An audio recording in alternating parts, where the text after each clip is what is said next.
ये बात बहुत ही पुरानी है। एक गांव में, जिसका नाम महिपालपुर था, एक अंधी बुढ़िया रहती थी। वह शिव जी की परम भक्त थी।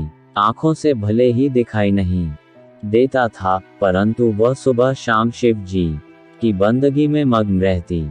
शिव जी बुढ़िया की भक्ति से बड़े प्रसन्न हुए। उन्होंने सोचा, यह बुढ़िया नित्य हमारा स्मरण करती है, परंतु बदले में कभी कुछ नहीं मांगती। भक्ति का फल तो उसे मिलना ही चाहिए। ऐसा सोचकर शिव जी एक दिन बुढ़िया के सम्मुख प्रकट हुए तथा बोले, माई, तुम हमारी सच्ची भक्त हो। जिस श्रद्धा व विश्वास से हमारा स्मरण करती हो, हम उससे प्रसन्न हैं। अतः तुम जो वरदान चाहो हमसे मांग सकती हो। बुढ़िया बोली, प्रभो, मैं तो आपकी भक्ति प्रेम भाव से करती हूँ। मांगने का तो मैंने कभी सोचा ही नहीं, अतः मुझे कुछ नहीं चाहिए। शिव जी पुनः बोले, हम वरदान देने के लिए आए हैं। बुढ़िया बोली, मुझे मांगना तो नहीं आता। अगर आप कहें तो मैं कल मांग लूंगी। तब तक मैं अपने बेटे व बहू से भी सलाह कर लूंगी। शिव जी कल आने का वादा करके वापस लौट गए। बुढ़िया का एक पुत्र व बहू थे। बुढ़िया ने सारी बात उन्हें बताकर सलाह मांगी।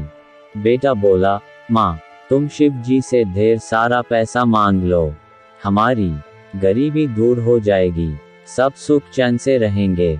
बुढ़िया की बहू बोली, नहीं, आप एक सुंदर पोते का वरदान मांगें, वंश को आगे बढ़ाने वाला भी तो चाहिए। बुढ़िया बेटे और बहू की बातें सुनकर असमंजस में पड़ गई।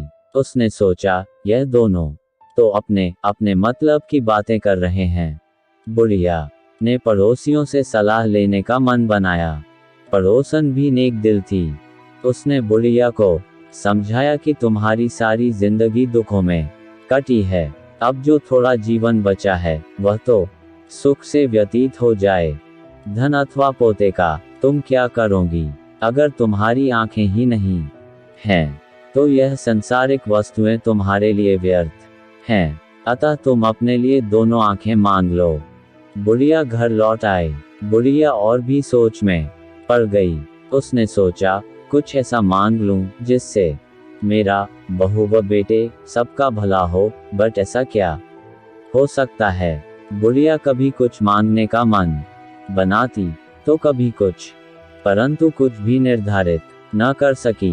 दूसरे दिन शिव जी पुनः प्रकट हुए तथा बोले, आप जो भी मांगेंगे वह हमारी कृपा से हो जाएगा, यह हमारा वचन है। शिव जी के पावन वचन सुनकर बुढ़िया बोली, यदि आप मुझसे प्रसन्न हैं तो कृपया मुझे मन इच्छित वरदान दीजिए। मैं अपने पोते को सोने के गिलास में दूध पीते देखना चाहती हूँ। बुढ़िया की बातें सुनकर शिव जी उसकी सादगी व सरलता पर मुस्कुरा दिए। बोले, तुमने तो मुझे ठग ही लिया है। मैंने तुम्हें एक वरदान मांगने के लिए बोला था, परंतु तुमने तो एक वरदान में ही सब कुछ मांग लिया। तुमने अपने लिए लंबी उम्र तथा दोनों आंखें मांग ली हैं। बेटे के लिए धन व बहू के लिए पोता भी मांग लिया। पोता होगा, ढेर सारा पैसा होगा, तभी तो वह सोने के गिलास में दूध पिएगा। पोते को देखने के लिए तुम जिंदा रहोगी, तभी तो देख पाओगी। अब देखने के लिए दो आंखें भी देनी ही पड़ेंगी। फिर भी वह बोले, जो तुमने मांगा वे सब सत्य होगा। यूं कहकर शिव जी अंतर्ध्यान हो गए। कुछ समय पाकर शिव जी की कृपा से बुढ़िया के घर पोता हुआ। बेटे का कारोबार चल निकला तथा बुढ़िया की आंखों की रोशनी वापस लौट आई। बुढ़िया अपने परिवार सहित सुखपूर्वक जीवन व्यतीत करने लगी। तो दोस्तों, इस प्रकार से एक बुढ़िया ने शिव जो को आखिर में ठग ही लिया। शिव जी ने देखा कि एक बालक मंदिर में उनकी पूजा कर रहा है। वह देख रहे थे कि बालक अभी बहुत छोटा है और वह मेरा ध्यान लगा रहा है, उसे क्या परेशानी है। वह तो शिव जी जानते थे, मगर उनका मन उस बालक से बात करने का हो रहा था, इसलिए शिव जी अपना वेश बदलकर उसके पास जाते हैं। वह बालक उनका ध्यान कर रहा था। तभी शिव जी ने उसे आवाज लगाई थी। वह बालक देखता है कि एक साधु जी पीछे खड़े हैं।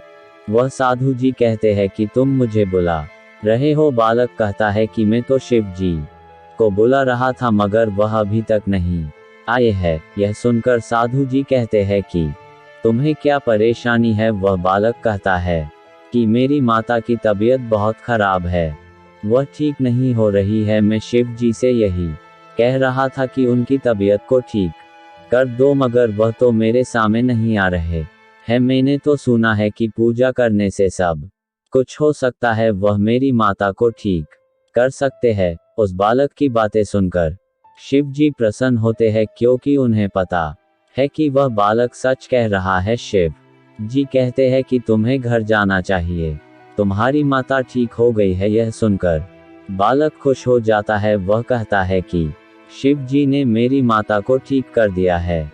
वह बालक घर चला जाता है। जब वह घर जाता है तो माता ठीक हो गई थी। यह देखकर वह खुश हो जाता है। वह अपनी माता से कहता है कि मैं हर रोज मंदिर में जाकर पूजा करता था, इसलिए शिव जी ने मेरी बात मान ली है। यह सुनकर माता कहती है कि भगवान सभी बच्चों की बातें आराम से सुनते हैं, उनकी मनोकामना पूरी करते हैं, इसलिए मेरी तबीयत ठीक हो गई है। वह लड़का कहता है कि अब से मैं हर रोज शिव जी की पूजा करता रहूंगा। यह सुनकर माता खुश हो जाती है। शिव जी भी उनकी बातें सुनते हैं, वह भी प्रसन्न हो जाते हैं। उसके बाद उस जगह से चले जाते हैं। यह शिव जी की कहानी हमें यही बताती है कि सच्चे मन से की गई पूजा सफल हो जाती है।